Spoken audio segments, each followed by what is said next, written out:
Ska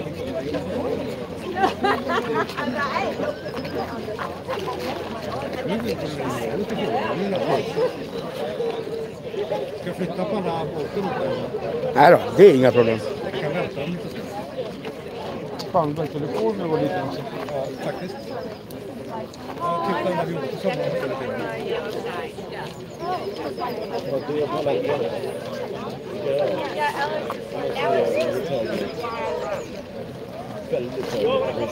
Det där är cykelservice.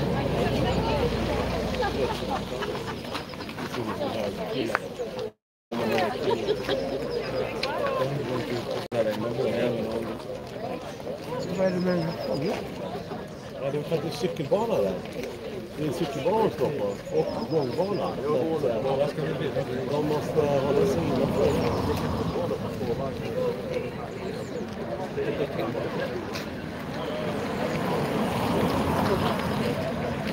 Ja, ni ska vara välkomna till den här manifestationen mot amerikanska politiken gällande Ukraina. Det är amerikanska medborgare i Sverige som har samlats här utanför den amerikanska ambassaden som ligger där borta. De får inte komma längre på grund av säkerheten. Det förväntas komma ett gäng ner från stan också med ukrainare att stötta den här manifestationen. Passa på att dela den här sändningen i era sociala medier. Skicka sms, WhatsApp och liknande till era vänner och stötta kanalen.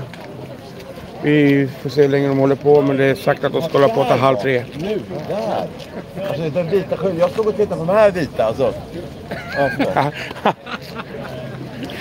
Ja, journalister respekterar journalister.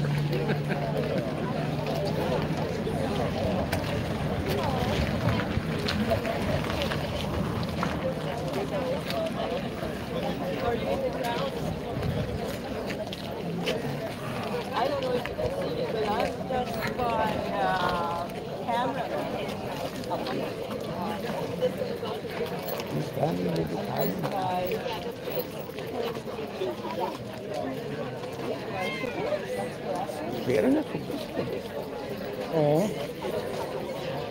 Det var bra. Jag skulle ta en bild på en skylt. Det gick ju sådär. Salle, du är en dålig fotograf. Faktiskt.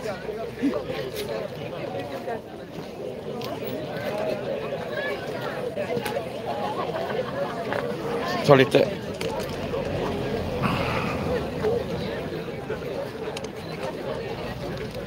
Sorry. Någon detalj extra.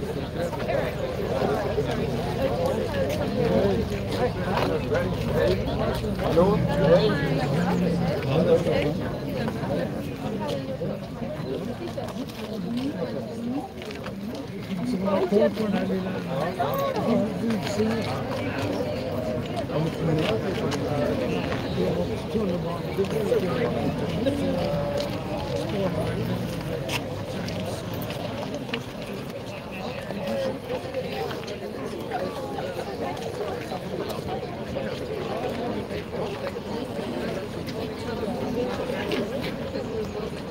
Nej.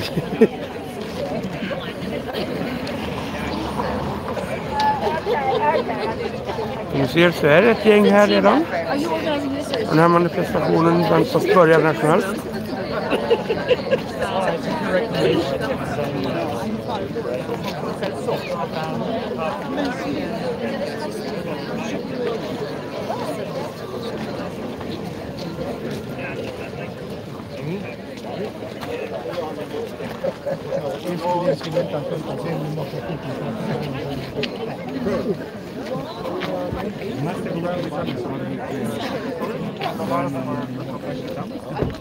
Чтобы было предсказально помимо. Ну, еще не думаю, просто звонок, что это скажем нет. Ja, där är det.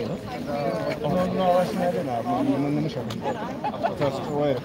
Jag har sagt vad det är.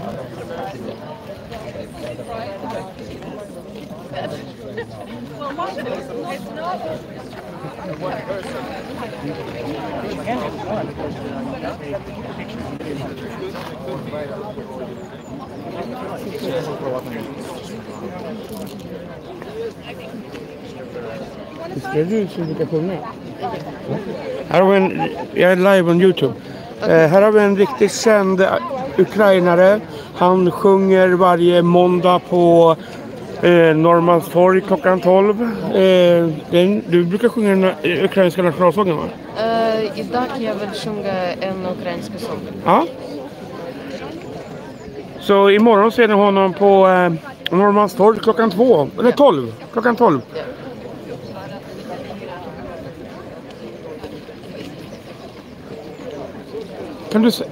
Can you tell your name? Timur. Timur. Timur. Yes. Yes. Timur.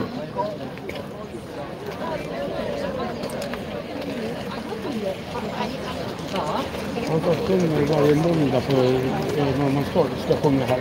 Okej. Ja, han står där. Ja.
En rödvit banderoll.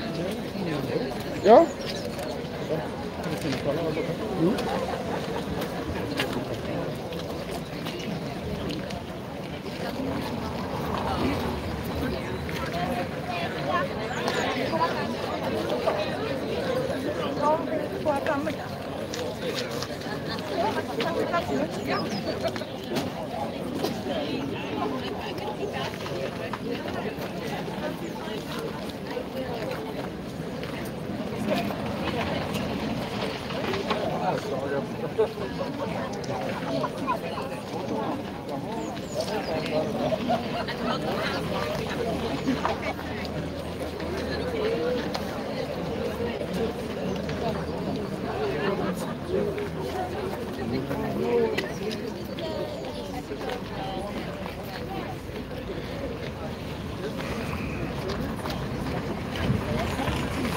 Jag måste köpa solglasögon med styrka.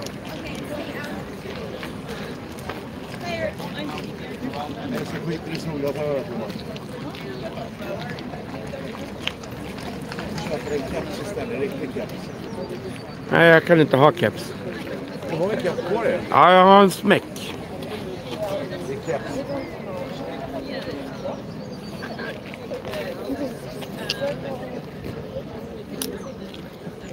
Vad är det där?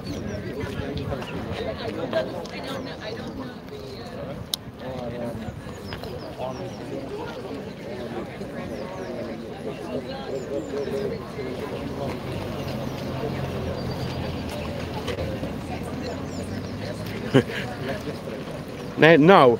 Överstrecket. Yesterday.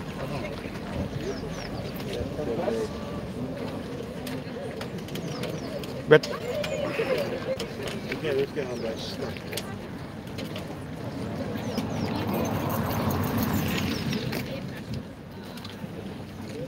All right, my fellow Americans. Woo! Bästa svenska vänner, broder Ukraini, friends of Ukraine. Thank you so much for coming out today.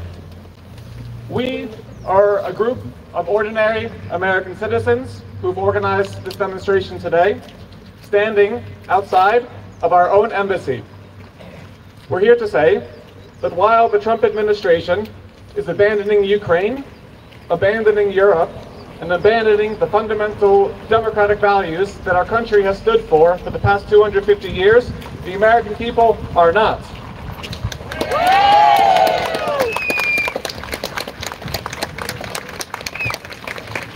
We're here to express our support for Ukraine, our support for European allies in the face of unprovoked Russian aggression, and support the values that have made America truly great: decency, democracy, and human dignity.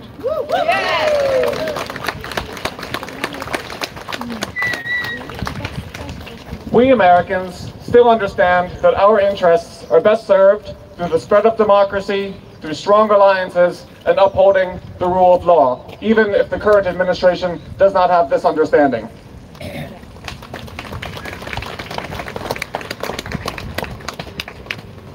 My fellow Americans, as you know, one of the founding principles of our nation is no taxation without representation. And as we all know, even when we're living abroad, we still pay taxes. Therefore, I say, let's have our voices heard by together singing the national anthem.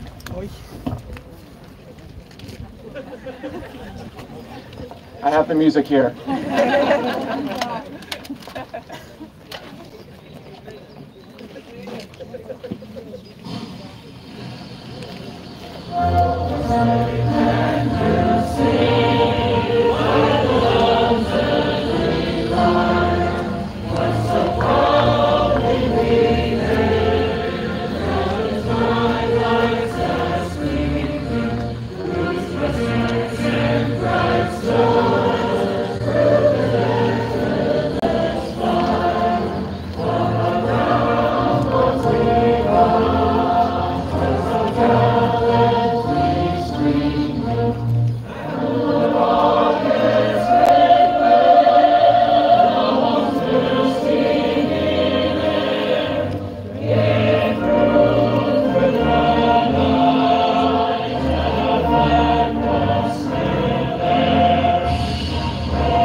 Friends, over the past couple weeks, the Trump administration has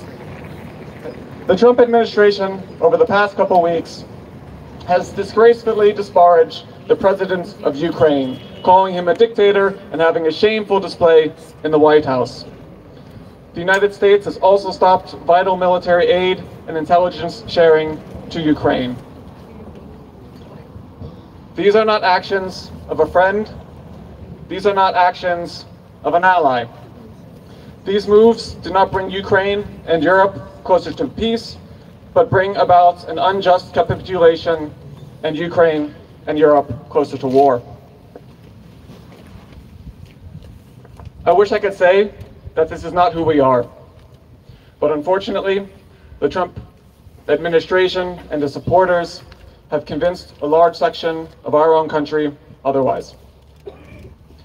Built on an alternate false reality, one built on lies, fueled by hatred, and backed by greed, this false reality closely resembles the Kremlin's view of the world. A view where Ukraine and NATO are the aggressors, and peace can only be achieved by giving way to Russian imperialism. As much as it pains me to say, Trump's America is siding with a dictator in Moscow. As Americans, as so often in our history, when the opponents of liberty and justice rise to power, whether at home or abroad, it is our duty as American citizens to speak out and to act. We must meet this moment. Ukraine cannot wait. Europe cannot wait. And the American people who still remember and stand by the words that we said as school children nearly every morning in the classroom, pledging allegiance to the flag of the United States of America, not to any one president, and certainly not a dictator in Moscow. The fight for Europe is now. The fight for Ukraine is now. The fight for the soul of America is now.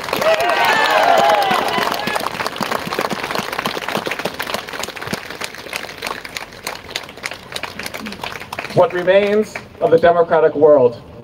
We here in Europe, we gathered here today, and we Americans, we must act.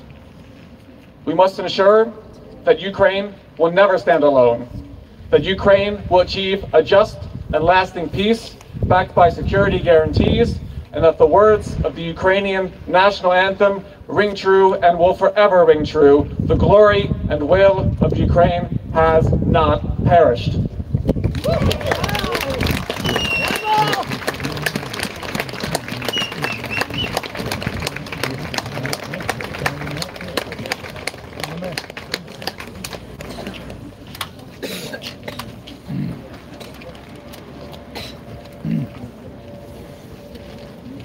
So I'm going to sing Ukrainian now. Ще не вмерла України ні слава, ні воля. Ще нам, браття молоді, усміхнеться доля. Згинуть наші горіженьки, як роса на сонці, запануєм і ми, браття, у своїй сторонці.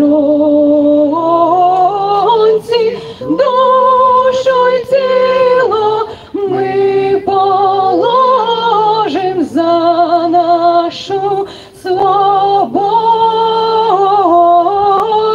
і покажем, що ми браття козацького роду. Душу й тіло ми положим за нашу свободу і покажем, що ми браття козацького роду. Слава Україні! Героям слава! Thank you, Hannah. And now I would like to welcome up Julie Lindahl, activist and author. Thank you.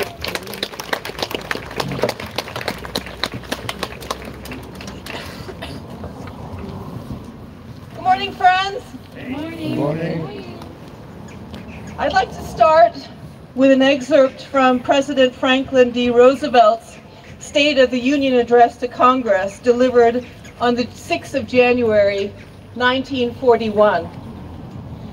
Every realist knows that the democratic way of life is at this moment being directly assailed in every part of the world. Assailed either by arms or by secret spreading of poisonous propaganda by those who seek to destroy unity and promote discord in nations that are still at peace. During 16 long months, this assault has blotted out the whole pattern of democratic life in an appalling number of independent nations, great and small. The assailants are still on the march, threatening other nations, great and small.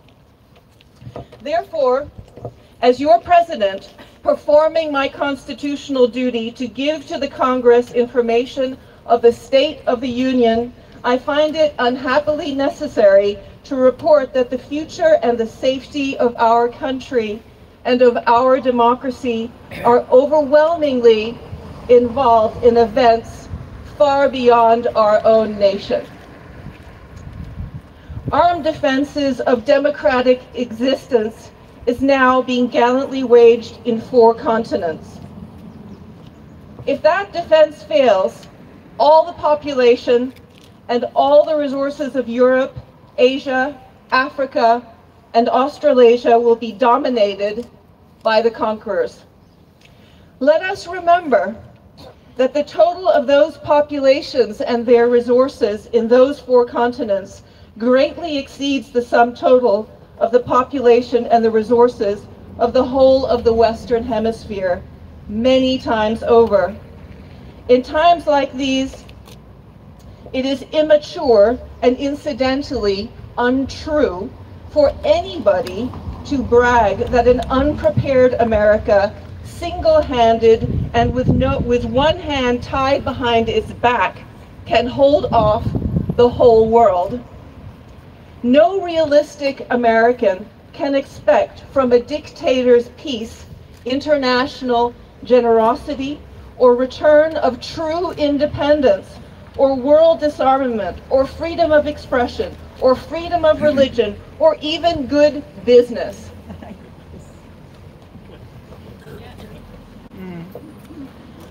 Hearing some echoes here? Yes. The need of the moment is that our actions and our policy should be devoted primarily, almost exclusively, to meeting the foreign peril, for all our domestic problems are now a part of the great emergency. Just as our national policy in internal affairs has been based upon a decent respect for the rights and the dignity of all our fellow men within our gates, so our national policy in foreign affairs has been based on a decent respect for the rights and dignity of all nations, large and small. And the justice of morality, yes. And the justice of morality must and will win in the end. In the future days, which we seek to make secure, we look forward to a world founded upon 4 essential human freedoms. The first is freedom of speech and expression everywhere in the world. Yeah. The second is freedom of every person to worship God in his own way everywhere in the world. The third is freedom from want, which translated into world terms means economic understandings, which will secure to every nation a healthy peacetime life for its inhabitants, everywhere in the world. The fourth is freedom from fear, which translated into world terms means a worldwide reduction of armaments to such a point and in such a thorough fashion that no nation will be in a position to commit an act of physical aggression against any neighbor anywhere in the world. And that, of course, is a long-term goal that the world will want to fight for. Now we must perhaps arm. That no vision of a distant millennium, it is a definite basis for that is no vision of a distant millennium. It is a definite basis for a kind of world attainable in our own time and generation. That kind of world is the very antithesis of the so-called new order of tyranny, which the dictators seek to create with the crash of a bomb. Yes. So, Those four freedoms that I just read in this inspirational State of the Union from January 1941 became the basis of the Atlantic Charter concluded in August 1941, which affirmed a transatlantic solidarity that would go on to defeat Hitler's aggression and bring about the most prosperous and expansive period of human freedoms the world has ever known. Yes. We must not forget it, and neither must those who govern us. So I come to you today as an American citizen who has lived most of her life outside the United States under the umbrella of these worthy ambitions, spearheaded by the US and its allies. Sometimes America hasn't lived up to them. We have to admit that.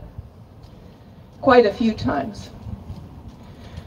But the mere will to them infected the world with the spirit of freedom, the very essence of our humanity. This is very important to remember. I also come to you as a student of history, one whose own non-American family members were also among the aggressors of Roosevelt's time. If there is anything that I have learned during the many years that I have laid down to try to understand the lessons of their actions, it is this. The twisting of the truth beyond recognition harms all of us, including those doing it, and costs lives.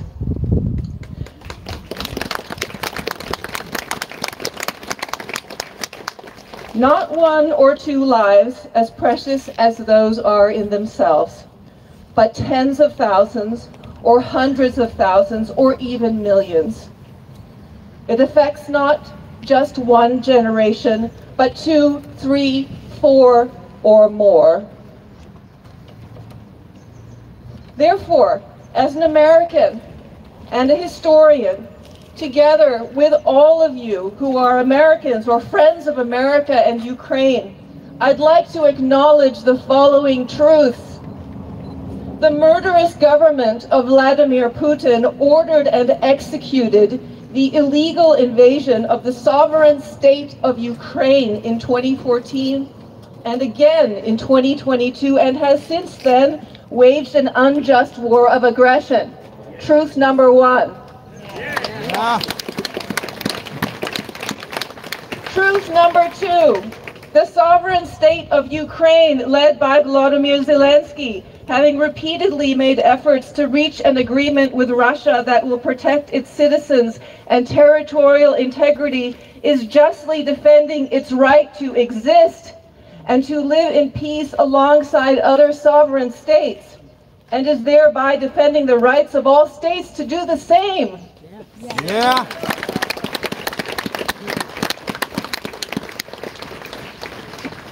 The conclusion of these truths is that Ukraine not only deserves, but also requires our unflinching support, both for its sake and our own.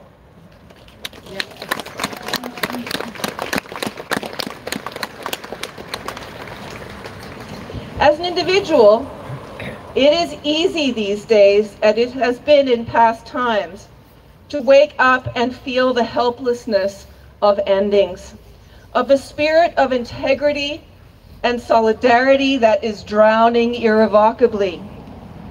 But we are here, together, sowing a new seed with the many others who are gathering to make their voices heard in the United States and around the world in faith and solidarity with our Ukrainian brothers and sisters, demanding of ourselves and those who govern us to have courage, to acknowledge our common responsibility to the present and the future by doing our part.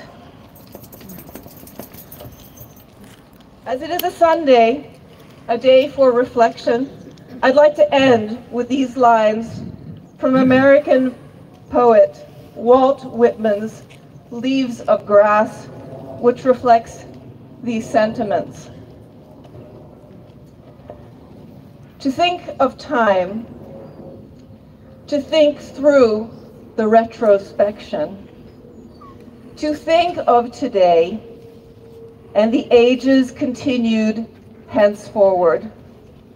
Have you guessed you yourself would not continue? Have you dreaded those earth beetles? Have you feared the future would be nothing to you? Is today nothing? Is the beginningless past nothing? If the future is nothing, they are just as surely nothing.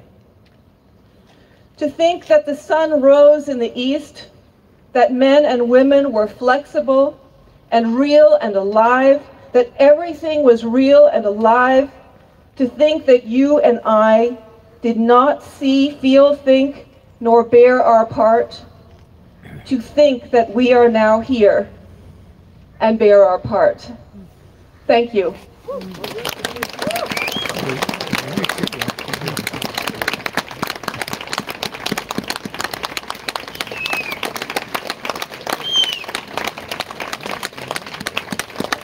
Thank you, Julie, for reminding us of our own history, that we've been here before, and we have risen to the occasion, and we must do so again. Now, I'd like to welcome Alina Zubkovic, Director of Nordic Ukraine Forum.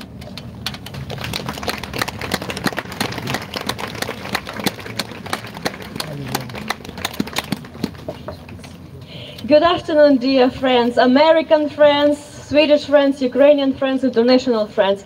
There are many of us today, and I'm very grateful to the organizers because I didn't thought in my life that there will be the moment then all of us will be standing in front of the Embassy of the United States.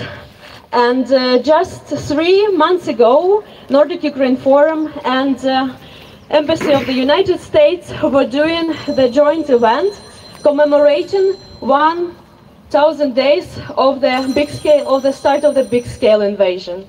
The ambassador of the United States had told very clearly that United States is with Ukraine and understands who has invaded, in fact, the country. Who is the aggressor, who is the victim. Yes, it was not ideal, but white was white and black was black.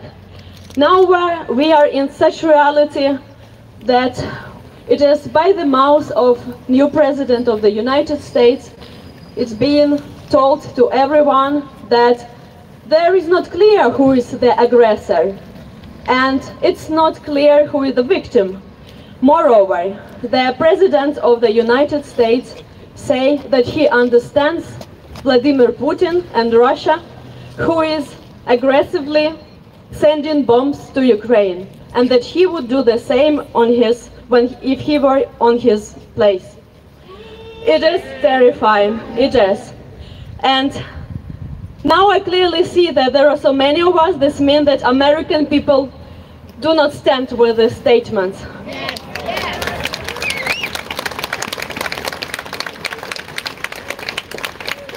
Thank you for coming. And you know, now there is a new joke in Ukraine.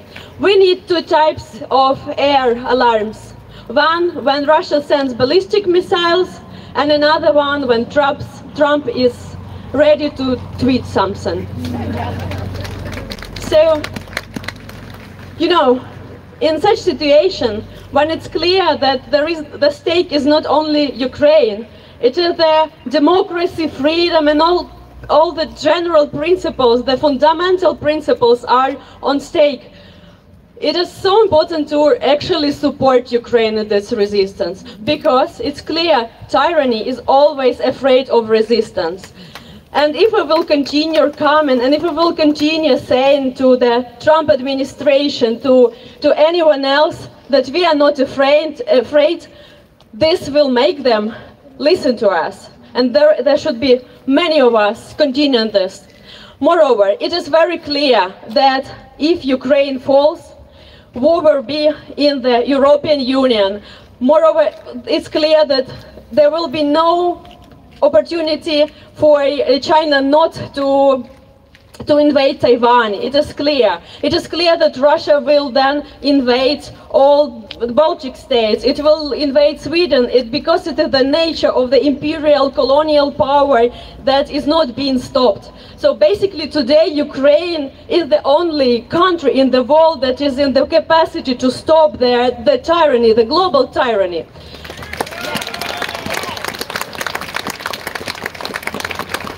So what we can do, we need to support Ukraine, donate to those organizations that you trust. You can donate to Come Back Alive, any other organization that you know is really helping Ukrainian army. Come to the demonstrations, talk, be vocal, because this is the only way for us to stop the global tyranny and Orwell's 2.0. Thank you very much, dear friends. Slava Ukraini!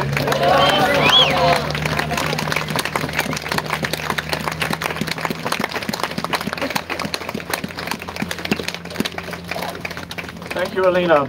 And now I would like to welcome a very special guest.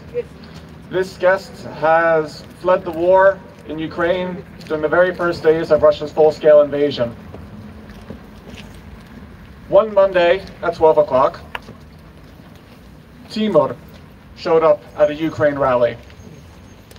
And since that Monday, for the past 3 years, he's been singing at the rallies on Manifestationen. And everywhere there is a Ukraine rally in Stockholm, Timur is inevitably there, sharing his beautiful voice. So Timur, hero of Stockholm, hero of Ukraine, welcome.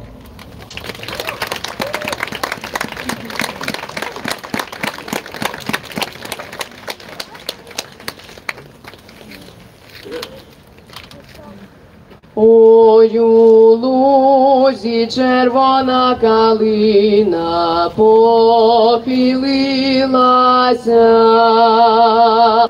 чогось наша славна Україна зажурилася,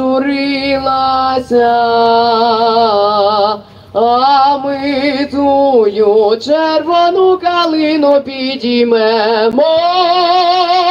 А ми нашу славну Україну, гей, гей, розвеселимо.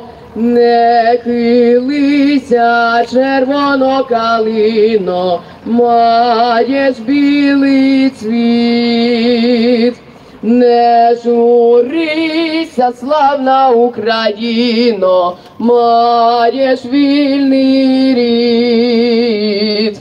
А ми тую червону калину підіймемо, а ми нашу славну Україну, гей, гей, розвеселимо.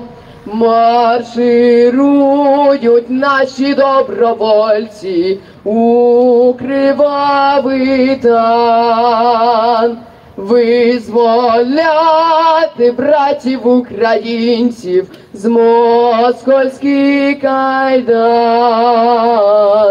А ми ті москальські кайдани розірвемо. А ми нашу славну Україну, гей, гей, розвеселимо. Як повіє буйнесенький вітер широких степів, та й прославить по всій Україні січових стрільців. А ми тую стрілецькую славу збережемо. А ми нашу славну Україну, гей, гей, розвеселимо.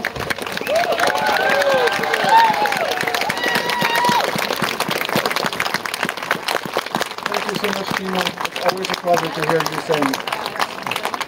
Thank you for helping keep us all, our spirits high in these dark times. Now I'd like to welcome Alex Lange, American citizen, activist for democracy at home and abroad. Alex. Thank you. I'm going to try and stand on this. Wow, more people than I thought would be here today, and this is incredible. So thank you all for coming. I wrote down some remarks, so bear with me. It's inspiring and heartbreaking to stand here with all of you today. Inspiring because the strength, resilience, and determination you bring to this gathering reflect the unbreakable spirit of those fighting for freedom. Heartbreaking because it is a tragedy of historic proportions that we must be here at all. That in the 21st century, we are once again called upon to defend the most basic principles of sovereignty, democracy, human dignity against the forces of tyranny and oppression. We're here today to stand in unwavering solidarity with Ukraine and the Ukrainian people as they fight not just for their own survival, but for the future of freedom itself. Their struggle is our struggle.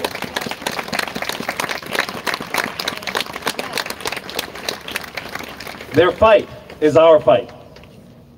And the outcome of this war will define the world we live in for generations to come. For me, like for so many of you, this is not just a geopolitical issue. It's personal.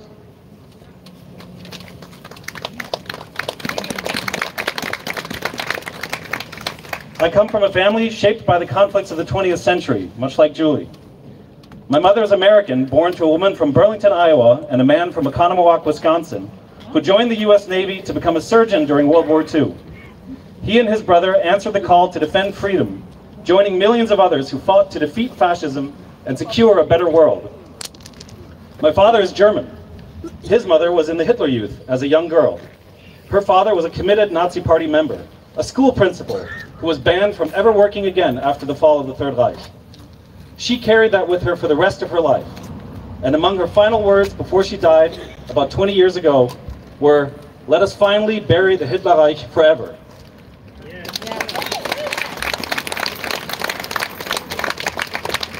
That history shaped me. It reminds me every day of the choices we face. The choices between justice and oppression, truth and propaganda, action and indifference. It's also a reminder of the moral responsibility we bear for our future and the future of our children. Mine are here today.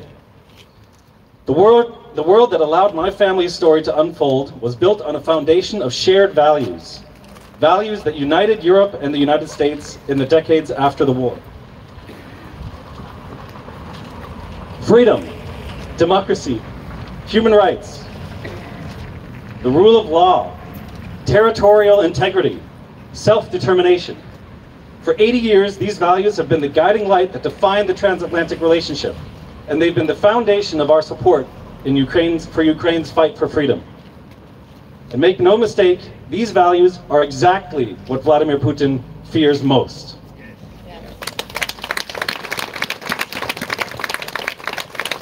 He's not simply waging a war against Ukraine, he's waging a war against the very idea of a free and democratic society. He fears what Ukraine represents, a nation and its people choosing their own path, standing free and independent from his authoritarian grasp. That is why he invaded in 2014, after the Ukrainian people took to the streets during Euromaidan to defend their right to self-determination. And that is why, for the past 3 years, he's waged a brutal, full-scale invasion designed to erase Ukraine from the map and freedom from Ukraine. We cannot let that happen. We must send a clear and unwavering message. We stand with Ukraine. And we stand with the values that define us and that have united us. Because this is not just Ukraine's fight. It's a fight for all who believe in freedom, in justice, and the right to determine our own destiny. But at this critical moment, when Ukraine needs our unwavering support, the United States is stepping back. I don't know what Donald Trump's true motivations are for withdrawing support from Ukraine. But whether it's some kind of misguided negotiation tactic or something more sinister, the impact of his actions are undeniable. By withdrawing support, he has weakened Ukraine's ability to defend itself at a time when it could mean the difference for how this war ends and whether there can be lasting peace in Europe and a free and secure Ukraine. By dividing us, he has emboldened Putin, irreversibly making clear that our ironclad unity is not as ironclad as it once seemed, and calling into question the commitment of the United States to the very values that have been our cause. The only person who stands to gain is Putin. But America's so much more than that. We are so much more than that. So we are here to say loudly and unequivocally that Ukraine's fight is our fight. Yes. That we stand not with dictators, but with democracies. Ukraine's freedom and security is not up for negotiation. Freedom is not up for negotiation. Thank you. Slava Ukraini.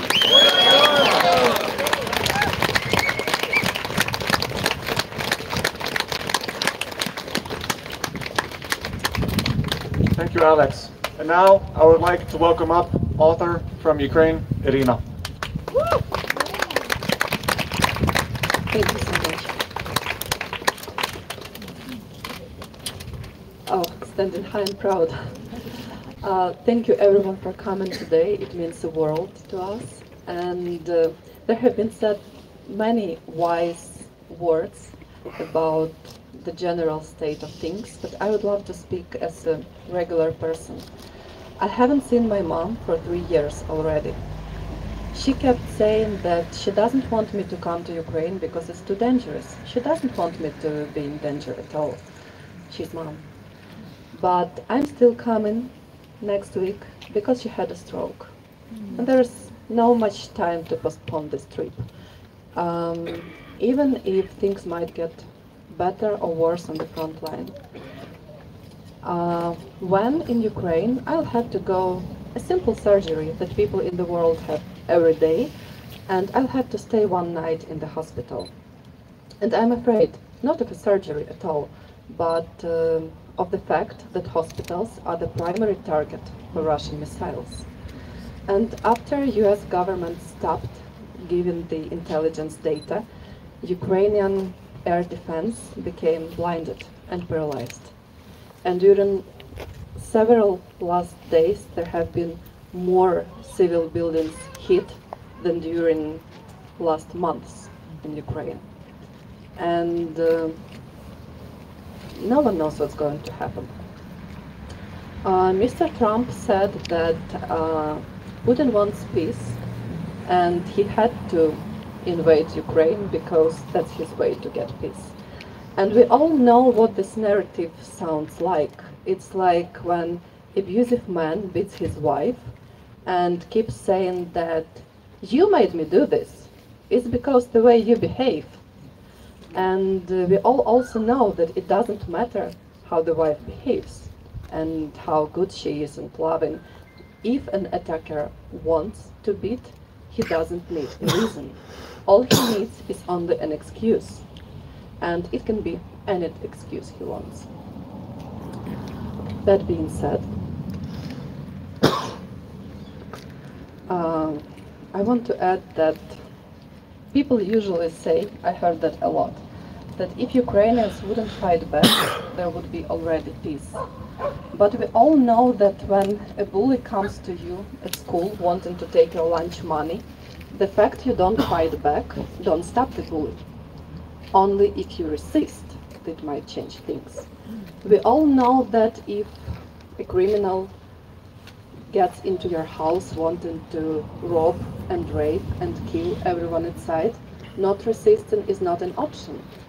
They will stop only if they will be stopped. Yes.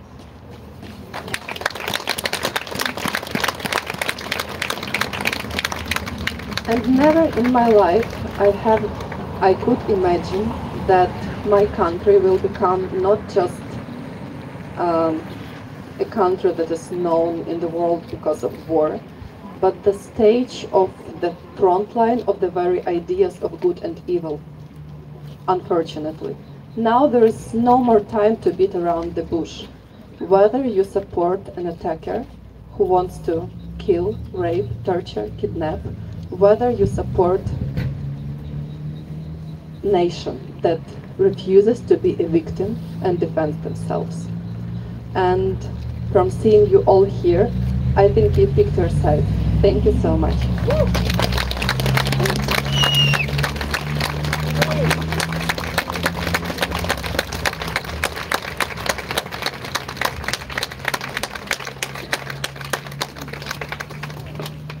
Thank you, Irina, for reminding us of what Ukraine is fighting for and the real-world impacts of decisions that we make now.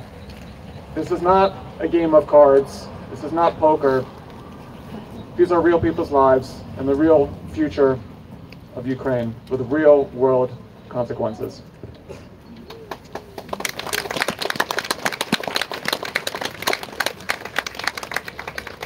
Our fight for Ukraine and American democracy is only just beginning. I would like to encourage you all who are here today, if you want to keep supporting Ukraine, there's many opportunities. As Alina mentioned, there are organizations, many organizations that you can donate to.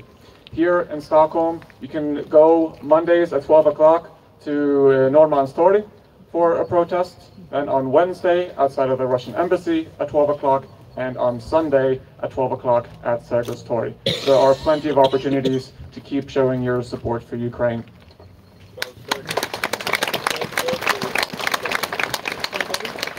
10:30 at the embassy, I'm told. 12:30. So dear friends, Americans, Swedes, Ukrainians, thank you so much for coming out today, for showing your support. We have a big sign here, hashtag Stand With Ukraine. Unfortunately, the embassy took theirs down a couple weeks ago, but we will continue standing with Ukraine. So, come take your picture. We stand with Ukraine. Let the world know. Slava Ukraini!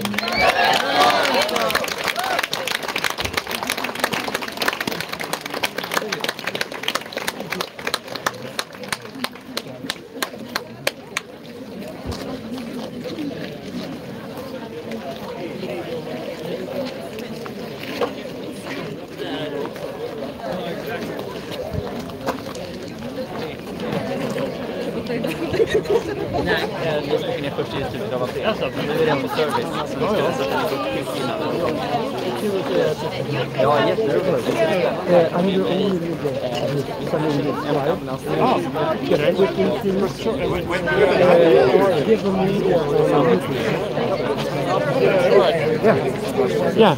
I just want to get. Start with your name. My name is... ska vi tala på svenska? Ja, men det kan vi göra. Erik Adamsson, svensk-amerikan. Ni har haft en manifestation här utanför amerikanska ambassaden. Ni har en standard där med Stand With Ukraine. Varför gör ni det här?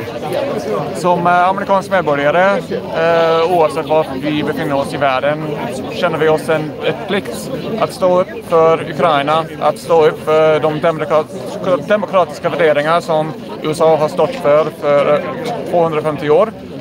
Och vi har sett de senaste utvecklingar i Vita huset dra tillbaka stödet från Ukraina, och det accepterar vi inte helt enkelt. Vad säger du om stödet ni hade här? Det har varit helt otroligt. Det här satt vi tillsammans på några få dagar nu i veckan. Så vi är så glada att se flera hundra svenskar, amerikaner, ukrainare komma hit framför amerikanska ambassaden och visa sitt stöd. Så vi är överlyckliga att se. Flera av talarna du bland annat riktar stark kritik mot Trump. Varför gör ni det? Alltså, det är inte... Det här borde inte vara något kontroversiellt. Att stå upp för demokrati, mänskliga rättigheter, rättsstatsprincipen. Det är saker som USA har stått för och Europa har stått för i över 80 år tillsammans. Och det är grundläggande values som vi har som amerikaner. Så det är självklart att vi måste säga emot. Då avslutar de att kritisera er ambassad för att de har tagit ner Stand With Ukraine-banderollen. Vad tycker du om det beslutet? Alltså, vi vet hos ambassaden, det är personal som har arbetat deras hela liv för att främja amerikanska intressen och värderingar världen runt. Så vi vet att det är inte ett beslut som personalen, diplomatic staff, har tagit själv, men det har kommit från det högsta beslutsfattaren i landet, Donald Trump. Vi vet att det är många som skulle gärna stå med oss här idag, men kan inte det. Till sist, är det här ett återkommande event, tror du? Vi får se. Det är 3 återkommande protester varje vecka. På måndag, Norrbandstorg, klockan 12. 12:30 utanför ryska ambassaden och klockan 12 Segerstorg. Så vi får se om vi kommer hit igen, men det finns gott om protester att visa sitt stöd för Ukraina. Stort tack! Tack själv!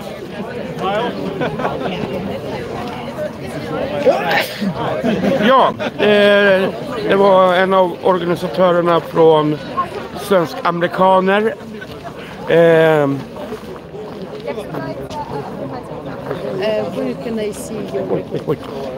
Kan du berätta om det? Tack för att ni har kollat. Det här var vad heter det, en direktsändning från utanför den amerikanska ambassaden som jag har bakom mig här. Så här. Jag har läst många kommentarer. Jag kommer inte kommentera dem mer än så här. Det här är demokrati. Det här är freedom of speech. Men det kommer komma fler direktsändningar och krönikor från mig. Passa på att stötta kanalen med Swish eller Bips. 0764 15 74 68. Tack för att ni har tittat. Vi ses en annan dag.